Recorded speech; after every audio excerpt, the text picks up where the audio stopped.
ইন্নাহু লাকুম আদুউম মুবিন। আমার জন্য প্রকাশ্য শত্রু হইল, মুমিনদের জন্য প্রকাশ্য শত্রু হইল শয়তান। এই শয়তান আমাকে ওই বাউলের মতো আচরণ করে দিতে পারে। কশ্চিন কালেও যেন আমার মুখ থেকে কোরআনের বিপক্ষে কথা না বের হয়, হাদিসের বিপক্ষে কথা না বের হয়, শরীয়তের বিপক্ষে কোনো কথা বের না হয়। এই বিষয় আমাকে লক্ষ্য রাখতে হবে। ইসলামের বিপক্ষে যেন আমার কোনো কথা বের না হয়, কারণ সমাজ, দেশ, জাতি সকলেই আমরা ভাই বোন। আমাদের ভাই ভাই আমরা মিলেমিশে একসাথে থাকতে চাই, ঠিক না ঠিক? যারা কোরআনের বিপক্ষে কথা বলবে, সেটা হতে পারে আমার বাবা, হতে পারে আমার মা, হতে পারে আমার ভাই, হতে পারে আমার চাচা, হতে পারে আমার চাচি, হতে পারে আমার জনগোষ্ঠী। যারা কোরআনের বিপক্ষে কথা বলবে, তাদের সাথে মুমিনদের সাথে কোনো সম্পর্ক নাই, ঠিক না ঠিক? প্রকাশ্য শত্রু শয়তান, ঠিক না ঠিক? মসজিদের মধ্যে যদি কাতার সোজা করে বসি, ডাইনে বামে যদি ফাঁকা থাকে, ইমাম সাহেব কি ঘোষণা করে? ইমাম সাহেব ঘোষণা করে কাতার সোজা করে বসি, ঠিক না ঠিক? আবার যখন দাঁড়াই তখন বলে কাতার সোজা করে দাঁড়াই, ঠিক না ঠিক? কেন কেন বলে? এই জন্য বলে যে কাতার সোজা করলে এই মাথা থেকে ওই মাথা পর্যন্ত তীর মারবো, যেন তীর এই মাথা থেকে ওই মাথায় চলে যায়, কারো গায়ে যেন না লাগে, এমনভাবে কাতার সোজা করার কথা বলা আছে। হাদিসের মধ্যে আছে কি আছে না? আছে। ইমাম সাহেব যখন কাতার সোজা করে বলেন যে কাতার সোজা করেন, আর বলেন গায়ের সাথে লেগে লেগে দাঁড়ান, যেন মাঝখানে ফাঁকা না থাকে, শয়তান ডিস্টার্ব করে, ঠিক না ঠিক? এরে ভাই, দোস্ত বুজুর্গ, মজমার মধ্যে যখন কোনো জায়গায় ফাঁকা থাকবে, তখন শয়তান আইসা ওই জায়গার মধ্যে ওয়াসওয়াসা দিতে থাকবে, এবং ওই জায়গাটায় ওয়াসওয়াসা দেওয়ার কারণে ওই জায়গাটা অন্যজন আইসা দখল করবে। আপনার মনের ভেতরে এটার মহাব্বত থাকবে না, কোরআন ও হাদিসের মহাব্বত থাকবে না, তাজিম থাকবে না। এই জন্য শয়তান আইসা ধোঁকা দেয়।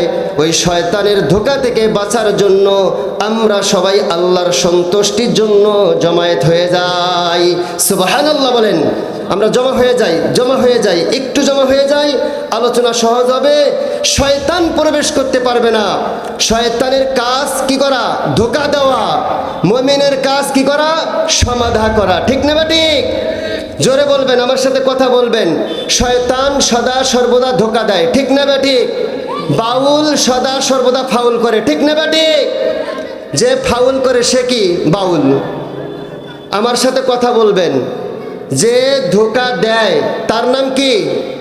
ফাউল। শয়তান ধোঁকা দেয়, সে কি? ফাউল। আর ভুল করছে কে? বাউল। বাউল, বাউলুন, প্রসাবের স্থান, প্রসাব। ভুল করছে কে? ফাউল। যে বেটা ভুল কইরা আমার সৃষ্টিকর্তাকে গালি দেয়, ইন্নাহু লাকুম আদুউম মুবিন, নিশ্চয়ই মুমিনদের জন্য ইবলিস শয়তান প্রকাশ্য শত্রু। যারা আল্লাহ এবং রাসূলকে নিয়ে কথা বলে, তারাও মুসলমান সম্প্রদায় ঈমানওয়ালাদের প্রকাশ্য শত্রু, ঠিক না ঠিক? জোরে বলেন, ঠিক না ঠিক? কেন? খুলুকুল আযীম, কোরআনের চরিত্রবান যারা হবে তারা মুমিনদের বন্ধু হবে। আর কোরআনের চরিত্রবান যারা হবে না, হাদিসের অনুসরণ করা যারা করবে না, কোরআন ও হাদিসের আলোকে যারা নিজের জীবনকে গঠন করবে না, শরীয়তের আইন যারা মানবে না, আল্লাহ রাব্বুল আলামিনের হুকুম আহকামকে যারা তাচ্ছিল্য করবে, তারা সমাজের মধ্যে ঈমানওয়ালাদেরও শত্রু, আমার মালিকেরও শত্রু, ঠিক না ঠিক? এরা মুসলমান যারা কোরআনের শত্রুতা করবা, জানা রাখো তোমার নাম কোনোদিন মুসলমানের খাতার মধ্যে থাকবে না। যারা ইহুদি নাসরা, যারা ইহুদি খ্রিস্টান, মুরতাদ, বেঈমান, গাদ্দার, তারা কেবলমাত্র কোরআন ও হাদিসের সাথে শত্রুতা করে, ঠিক না ঠিক? যারা কোরআনের সাথে তাচ্ছিল্য করে, হাদিস সাথে তাচ্ছিল্য করে, মহান মালিককে নিয়ে, সৃষ্টিকর্তাকে নিয়ে যারা তাচ্ছিল্য করে, তারা কি আসলেই সমাজের মধ্যে ভালো মানুষ? ইন্নাহু লাকুম আদুউম মুবিন, তারা শয়তানের খালাতো ভাই, ঠিক না ঠিক? এখন আপনি বলতে পারেন, হুজুর তারাও তো মানুষ, ইয়া আইয়ুহান নাস, তারা মানুষ, কিন্তু মানুষ রূপে শয়তান। আর মানুষ রূপে যদি শয়তান নাই হতো, আমার মালিককে নিয়ে তাচ্ছিল্যমূলক কোনো কথা বলার সুযোগ পাইতো না, ঠিক না ঠিক? যারা বেঈমানকে সাপোর্ট করবে তারাও বেঈমান, যারা ইহুদিকে সাপোর্ট করবে তারাও ইহুদিদের সাথে সামঞ্জস্য, যারা খ্রিস্টানকে সাপোর্ট করবে তারাও খ্রিস্টানদের সাথে সামঞ্জস্য, যারা ফিতনা ফাসাদ সৃষ্টি করে তাদেরকে যারা সাপোর্ট করে তারাও তাদের অনুসরণকারী, ঠিক না ঠিক? যার সাথে যার সম্পর্ক, কিয়ামতের দিন হাসরের মাঠে তার সাথেই তার হাসর নাসর, ঠিক না ঠিক? আল্লাহ রাব্বুল আলামিন কালামে পাকের মধ্যে ইরশাদ ফরমান, ওয়াসিকাল্লাযীনা কাফারু ইলা জাহান্নামা যুমারা হাত্তা ইযা জাউহা ফুতিহাত আবওয়াবুহা ওয়া ক্বালা লাহুম খাযানাতুহা আলাম ইয়াতিকুম রুসুলুম মিনকুম ইয়াতলুনা আলাইকুম আয়াতি রাব্বিকুম ওয়া ইউনযিরুনাকুম লিকা ইয়াউমিকুম হাযা। আল্লাহ রাব্বুল আলামিন দুনিয়াতে যারা শুকর লালন পালন করে, এরকম এক শ্রেণীর লোকদেরকে কিয়ামতের দিন হাসরের মাঠে জাহান্নামের দিকে হাঁকাইতে হাঁকাইতে নিয়ে যাবে। আর তারা বলতে থাকবে, আমাদেরকে কোথায় নিয়ে যাওয়া হচ্ছে? তারা বলতে থাকবে, ফেরেশতারা বলতে থাকবে, আলাম ইয়াতিকুম রাসূলুম মিনকুম, তোমার সামনে কি রাসূল আসে নাই? রাসূল আসে নাই? রাসূল বার্তাবাহক নিয়ে আসে নাই? মালিকের কালাম নিয়ে আসে নাই? আলাম ইয়াতিকুম রাসূলুম মিনকুম ইয়াতলুনা আলাইকুম আয়াতি রাব্বিকুম ওয়া ইউনযিরুনাকুম লিকা ইয়াউমিকুম হাযা। তোমার সামনে যদি আমার মালিক আয়াত পাঠায়া দেয়, বার্তাবাহক পাঠায়া দেয়, আর এই বার্তাবাহকের কথা শোনার পরেও এক কান দিয়া শুনছো, আর কান দিয়া বের করে দিছো, মাইনাও মানো নাই, যারা আলোচনা করছে তাদের বিরোধিতা করছো, দুনিয়ার মধ্যে কোরআনের বিরোধিতা করছো, সমাজের মধ্যে সমাজওয়ালাদের বিরোধিতা করছো, ইমাম সাহেবের বিরোধিতা করছো, মহান মালিককে নিয়ে বিরোধিতা করছো, আমার নবীকে নিয়ে বিরোধিতা করছো। এরে দোস্ত বুজুর্গ, আমি বলতে চাই, যারা আমার মালিকের সৃষ্টির উপরে হাত দিছে, সেই মানুষটা কি আসলেই সুস্থ মানুষ না অসুস্থ মানুষ? জবাব দেন, সুস্থ না অসুস্থ? অসুস্থ মানুষ। আলাম ইয়াতিকুম রুসুলুম মিনকুম ইয়াতলুনা আলাইকুম আয়াতি রাব্বিকুম, যারা আমার রবের আয়াতকে অস্বীকার করবে, নিঃসন্দেহে এই মানুষটা গুমরা। যারা শরীয়ত মানবে না, এই মানুষটা গুমরা। যারা হাদিস মানবে না, এই মানুষটা নিশ্চিত গুমরা। যারা কুরআন ও হাদিসের আলোকে কথা বলবে, যারা কুরআন ও হাদিসের আলোকে জীবন গঠন করবে, এদের বিরোধিতা যারা করবে তারাও গুমরা, ঠিক না ঠিক?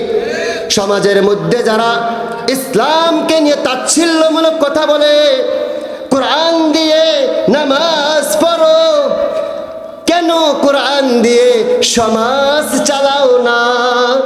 হে মুসলমান, হাদিস দিয়ে সমাজ চালাও, কেন শরিয়ত মানো না? শরিয়ত মানতে হবে, শরিয়ত মানতে হবে, মারিফত মানতে হবে, কোরআন মানতে হবে, হাদিস মানতে হবে, মসজিদ মানতে হবে, ইসলাম পরিপূর্ণভাবে মানতে হবে। ইসলাম যদি পরিপূর্ণভাবে মাইনা চলি, শরিয়া যদি পরিপূর্ণভাবে মাইনা চলি, ইয়া আইয়ুহাল্লাযীনা আমানু, আল্লাহ রাব্বুল আলামিন আমাকে ডাক দিয়েছেন মহব্বত করে, ইয়া আইয়ুহাল্লাযীনা আমানু, হে ঈমানওয়ালাগণ, ঈমান নিয়ে বাঁচো।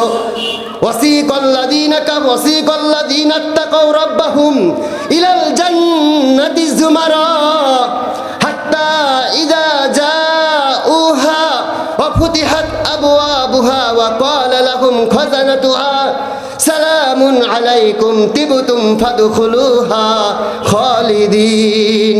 আমার মালিক বলে, হে জান্নাতি মেহমানরা, ওয়াসিকাল্লাযীনা তাকাউ রাব্বাহুম ইলাল জান্নাতি যুমারা, জান্নাতের দিকে যখন হাঁকাইতে হাঁকাইতে নিয়ে যাবে আর তারা বলতে থাকবে আমাদেরকে কোথায় নিয়ে যাওয়া হচ্ছে, তখন তারা বলবে, আপনাদের জন্য শুভ সংবাদ, দুনিয়ার মধ্যে কষ্ট করেছেন, আরামের বিছানায় শোন নাই, আরামের খানা খান নাই, দুনিয়ার মধ্যে বিচরণ করেছেন, এক জায়গা থেকে আরেক জায়গায় গিয়ে কোরআনের দাওয়াত দিছেন, বাতিল আপনাদেরকে তাচ্ছিল্য করেছিল, আপনাদেরকে অপমান করেছিল, ইমাম সাহেবকে স্টেজ থেকে নামাইয়া দিছেন, মসজিদের মেম্বার থেকে নিয়ে কান কেটে দিছেন, গলার মধ্যে চাপ দিয়া ধরেছেন, আপনাদেরকে সুখে শান্তিতে দুনিয়ার মধ্যে বসবাস করতে দেয় নাই।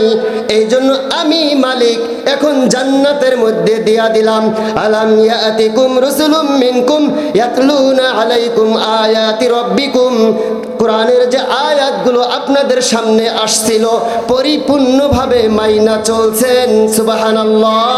এইটার কারণে আমি মালিক শান্তির ফয়সালা করে দিয়ে জান্নাতে পাঠিয়ে দিলাম, সুবহানাল্লাহ। এরে দোস্ত, আমরা জান্নাতে যাই কি যাবো কি যাব না?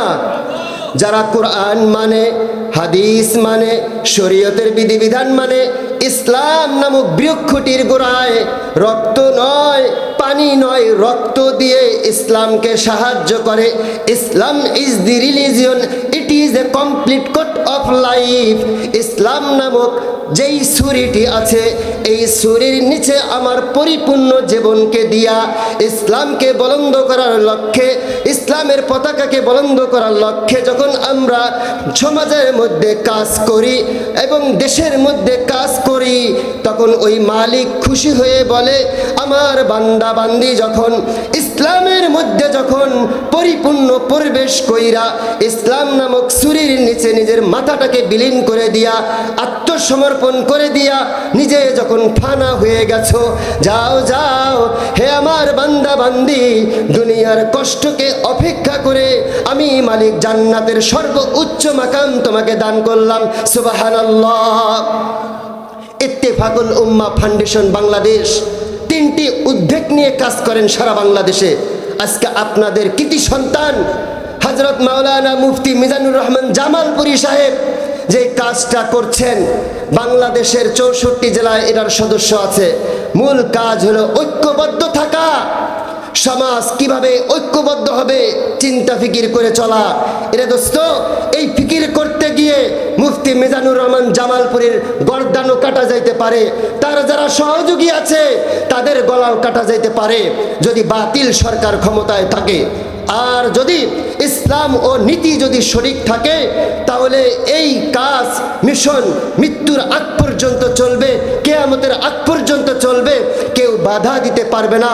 আর এটাই হবে এলাকাবাসীর জন্য, দেশবাসীর জন্য নাজাতের ওসিলা, ঠিক না ঠিক? আজকে যারা কোরআনকে নিয়ে যারা তাচ্ছিল্য করো, তোমাদেরকে বলে দিতে চাই, একটা বাপের বেটা দেখাও যে দুনিয়ার মধ্যে চলাচল করো কিন্তু কোরআনের পরিপূর্ণ জিম্মাদার নিছো। একটা লোক এমপি, মন্ত্রী, ম্যাজিস্ট্রেট, রেজিস্ট্রার কাউকে খুঁজে পাওয়া যাবে না, অথচ একটা কোরআনের হাফেজ সাহেব 30 পারা কোরআনকে বুকের মধ্যে ধারণ করে একজন আলেম টেকনাফ থেকে তেতুলিয়া পর্যন্ত বিনা স্বার্থে ইসলামের জন্য দাওয়াত দিতে যাচ্ছে। তার খাওয়া নাই, তার ঘুম নাই, তার শান্তি নাই, বিবির সাথে খোঁজ খবর নাই, মা বাবার সাথে আত্মীয়তার সম্পর্ক নাই। দেখা যায় দিনের কাজ নিয়ে মাসের পর মাস, দিনের পর দিন মেহনত করেই যাচ্ছে, কোরআনের দাওয়াত দিতেই যাচ্ছে, তারপরেও সমাজের মধ্যে ওই লোকটা ভালো না। এরে বেটা, ভালো কোন লোক পাবা তোমরা? খুঁজে দেখো, কোনো ভালো লোক পাবা না। ওই লোকের যদি ঢাল ধরে থাকো হতে পারে নাজাতের ওসিলা, আর যদি ঢাল ধরে না থাকো হতে পারে এটা আমার পোড়া কপাল, ঠিক না ঠিক? যেই মানুষ কোরআনের ধারক বাহক, তাকে সাহায্য করতে হবে। যেই মানুষটা ইসলামের ধারক বাহক তাকে সাহায্য করতে হবে। যেই মানুষটা কোরআন ও সুন্নাহর ধারক বাহক তাকে সর্ববিষয়ে সাহায্য করতে হবে। কারণ যখন কোরআনকে সাহায্য করবেন, যখন হাদিসকে সাহায্য করব, আল্লাহ রাব্বুল আলামিনের পক্ষ থেকে আমার জন্য সাহায্য আসবে। ঠিক না ব্যাঠিক? হুসনে সিরাত গিরনা বাশত, হুসনে সিরাত হিজনিস্ত, গুল আগার খুশবু নাদারাত, কবেলে গুলজার নিস্ত। একটা আদর্শ মানুষের সাথে আদর্শ সন্তান দরকার, আদর্শ মানুষের সাথে আদর্শ সমাজ দরকার। আদর্শ মানুষ যদি সমাজের মধ্যে না থাকে, এই সমাজ নিশ্চিত গোমরা হয়ে যাবে। ঠিক না ব্যাঠিক? হুসনে সিরাত গিরনা বাশত, যেই ফুল বাগানে ফুটে, রাশি রাশি ফুল ফুটে, ফুল থেকে সুঘ্রাণ ছড়ায় না, ফুল থেকে সুঘ্রাণ ছড়ায় না, ওই ফুল বাগানে থাকার যোগ্যতাও রাখে না। আর যেই ফুল বাগানে ফুটে রাশি রাশি ঘ্রাণ ছড়ায়, ওই ফুল বাগানে থাকার যোগ্যতাও রাখে। যেই মানুষ সমাজের মধ্যে বসবাস করবে, সমাজ তার দ্বারাই উপকৃত হবে না, ওই মানুষ সমাজে বসবাস করার যোগ্য না, তাকে জঙ্গলে যাওয়া উচিত। ঠিক না বেটে? আর যেই মানুষ সমাজের মধ্যে বসবাস করবে, ওই মানুষটার দ্বারায় সমাজ উপকৃত হবে, জাতি উপকৃত হবে, আশরাফুল মাকলুকাত উপকৃত হবে, রাস্তার সাইডে কীটপতঙ্গ উপকৃত হবে, এবং জঙ্গলের মধ্যে যত মাকলুক বসবাস করে সকলেই উপকৃত হবে। ওই মানুষটা হইল খুলুকুল আজিম, যেই মানুষটার ভেতরে কোরআনের চরিত্র আছে, কোরআনের গুণ আছে, ওই মানুষটা সমাজের মধ্যে দামি। ঠিক না ব্যাঠিক? আজকে যারা আমরা আদর্শ মানুষ হইতে চাই, আজকে যারা আদর্শ থেকে বাইরে চলে গেছি, এরে দোস্ত বুজুর্গ, আমাদের তাম পৃথিবীর কোনো মানুষ আমাদের শত্রু না। যারা আমাদের সকল মানুষ আমাদের বন্ধু, সেটা হিন্দু হোক, খ্রিস্টান হোক, বৌদ্ধ হোক, নাসারা হোক, সকল ধর্মের মানুষ, 36টা জাত আছে, সকল ধর্মের মানুষগুলোকে আমাদের পক্ষ থেকে স্যালুট। কিন্তু সাবধান, যখন কোরআনের বিরুদ্ধে তোমরা আচরণ করবা, তখন এই মানুষগুলো তোমাদের আর বন্ধু থাকতে পারে না। ঠিক না ব্যাঠিক? যারা ইসলামের শত্রু হবা, তারা জাতির শত্রু, তাদের সাথে কোনো আপোষ নাই। ঠিক না ব্যাঠিক? যারা কোরআনের শত্রু, তারা উম্মতে মুহাম্মাদের শত্রু।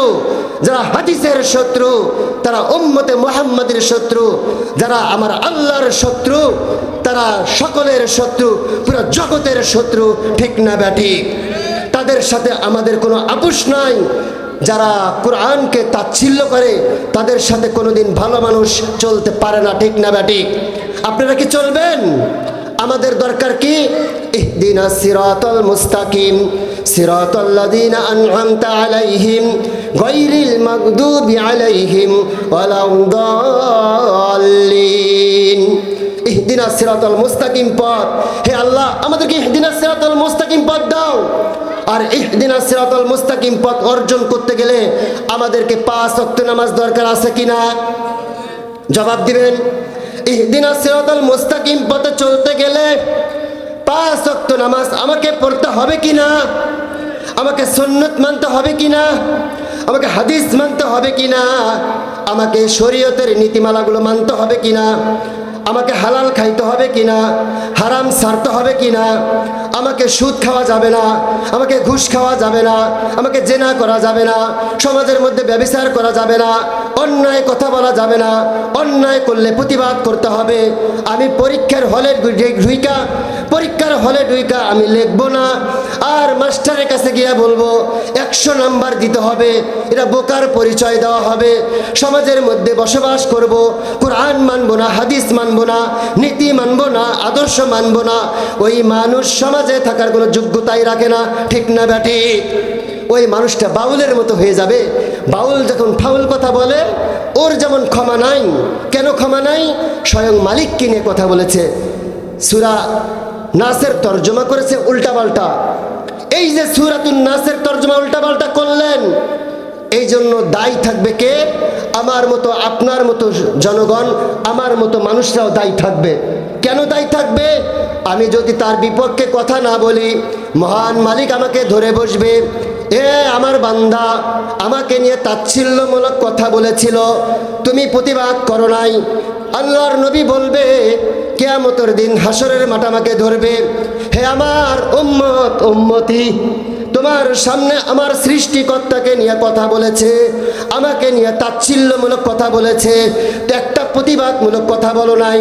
আমরা এখান থেকে স্লোগান দিতে চাই, আমরা তাদের পক্ষে না বিপক্ষে বলেন? আমরা তাদের পক্ষে না বিপক্ষে? কথা বলেন না কেন? পক্ষে সবাই? আপনারা কি বাউলের পক্ষে? জোরে বলেন, বাউলের পক্ষে? ইসলামের বিপক্ষে? কোরআনের বিপক্ষে? নারায়ে তাকবীর বলে স্লোগান দেন, নারায়ে তাকবীর, আরো জোরে নারায়ে তাকবীর। ইসলামের শত্রুরা আওয়াজ নাই। এখন যদি শেখ মুজিবের নাম ধরে যদি এখানে স্লোগানটা দিতাম, বুড়ারাও দাঁড়ায় লেংটি খিসায় স্লোগানটা দিতেন, ঠিক না বেটি? কেন? যদি সরকারের বিপক্ষে সরকারের পক্ষে স্লোগান দিতে যাই, আপনি আওয়ামী লীগ করেন আর বিএনপি করেন, জামাত করেন আর হেফাজত করেন, চরমনাই করেন আর তাবলীগ করেন, এটার সাথে কোনো সম্পর্ক নয়। আছে? কোরআনের সাথে কারোর সাথে কোনো সম্পর্ক আছে? কোরআন কি কারো দলের, কোনো নেতার, কোনো নেত্রীর, কোনো জনগণের, কোনো গোষ্ঠীর? তামাম কায়নাত সব আমার মালিকের, ঠিক না বেটি? তামাম কায়নাত আমার মালিকের, ঠিক না বেটি? কোরআন কার আইন? হাদিস কার আইন? চলবো কার আইনে? মানবো কাকে? আমার রাসূলকে মানবো, আল্লাহকে মানবো, এছাড়া কাউকে মানবো না। নেতা মানতে পারি, নীতি মানতে পারি না। নীতি যদি উল্টো হয় সাপোর্ট করতে পারি না, ঠিক না বেটি? যদি কোরআনের বিপক্ষে কেউ কথা বলে তার সাথে আমার আপোষ নাই। ইয়া আইয়ুহাল্লাযীনা আমানু দুখুলু ফিস-সিলমি কাফা, ইসলামের মধ্যে কোমরটা থুমো পানির মধ্যে আর বডিটা থুমো রাস্তার মধ্যে, এমন নিয়ইব। এমন কি ইসলাম মানা হবে? আমারে যখন ঘরের মধ্যে নেয়, আমার বউটা পর্দায় ঢুইকা যায়, আর যখন আমার ঘর থেকে বাইর হয়ে যখন মসজিদের দিকে ইমাম সাহেব চলে যায়, তখন আমার বউ পেছনের রাস্তা দিয়ে মার্কেটে যায়, ঠিক না বেটি? পর্দা তো নাই, পর্দার নামে যেটা আছে সেটাও নাই। গেঞ্জি পরা যায়, শার্ট পরা যায়, টি শার্ট পরা যায়। এর দোস্ত বুজুর্গ, আপনাদের কাছে উদারত আহ্বান করি, হাত জোর করে বলি, পর্দা করা ফরজ, পর্দা মানা ফরজ। ইয়া আইয়ুহাল্লাযীনা আমানু দুখুলু ফিস-সিলমি কাফা, হে ঈমানওয়ালাগণ, তোমরা ইসলামের মধ্যে প্রবেশ করো, পরিপূর্ণভাবে প্রবেশ করো। অর্ধেক প্রবেশ করবা আর অর্ধেক করবা না, তা হবে না। এই জন্য আপনাদের কাছে উদারত আহ্বান, শরীয়তের বিধান পরিপূর্ণভাবে মানব, অর্ধেক মানব আর অর্ধেক মানব না, এমনটা যেন না হয়। কেন? ইন্নাহু লাকুম আদুউম মুবিন, আমার জন্য প্রকাশ্য শত্রু হইল, মুমিনদের জন্য প্রকাশ্য শত্রু হইল শয়তান। এই শয়তান আমাকে ওই বাউলের মতো আচরণ করে দিতে পারে। কশ্চিনকালেও যেন আমার মুখ থেকে কোরআনের বিপক্ষে কথা না বের হয়, হাদিসের বিপক্ষে কথা না বের হয়, শরীয়তের বিপক্ষে কোনো কথা বের না হয়, এই বিষয় আমাকে লক্ষ্য রাখতে হবে। ইসলামের বিপক্ষে যেন আমার কোনো কথা বের না হয়, কারণ সমাজ, দেশ, জাতি সকলেই আমরা ভাই বোন, আমাদের ভাই ভাই, আমরা মিলেমিশে একসাথে থাকতে চাই, ঠিক না ঠিক? যারা কোরআনের বিপক্ষে কথা বলবে, সেটা হতে পারে আমার বাবা, হতে পারে আমার মা, হতে পারে আমার ভাই, হতে পারে আমার চাচা, হতে পারে আমার চাচি, হতে পারে আমার জনগোষ্ঠী। যারা কোরআনের বিপক্ষে কথা বলবে তাদের সাথে, মুমিনদের সাথে কোনো সম্পর্ক নাই, ঠিক না ঠিক? এই জন্য আপনাদের কাছে উদারত আহ্বান, ইন্নাহু লাকুম আদুউম মুবিন, শয়তানের পদচরণ থেকে আল্লাহ রাব্বুল আলামিন আমাদের প্রত্যেককে হেফাজত করেন। আমরা যেন কোনো দিন মৃত্যু মৃত্যুর আগ পর্যন্ত শয়তানের অনুকরণ না করি এবং শরীয়তের মধ্যে উলামায়ে ইকরামের বিপক্ষে কোনো কথা না বলি, কোরআনের বিপক্ষে কোনো কথা না বলি, হাদিসের বিপক্ষে কোনো কথা না বলি। আল্লাহ রাব্বুল আলামিন আমাদেরকে সেই তৌফিক দান করেন।